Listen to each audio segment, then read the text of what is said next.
كان أهل العراق يعيشون في العراق في منطقة اسمها العراق. رسالة نشوفها منين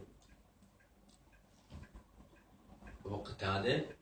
مستحيل، بس أنا صار سنين ما أحكي وياه. نشوفها شنو. هلو دونكي، تسلم لي وردي، بس أنا صار سنين ما أحكي وياه. Where do you live? مونكي. من وين يا قلبي؟ أنا من بغداد ساكن يا روحي، بس أنا صار سنين ما أحكي وياه. How old are you؟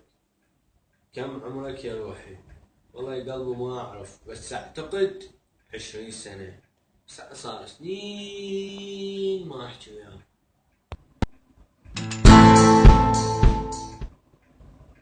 يا مصطفى علي. رسالة. صديق في العراق صار كتير ما نكلمه. هلا ويا مطي. هل يقصد حمار؟ لكن ماذا به هذا؟ من وين يا طلي؟ هل يقصد نعجة؟ لكن ماذا به هذا؟ وش كم عمرك يا صخب؟ هل يقصد ماعز؟ ولكن ماذا به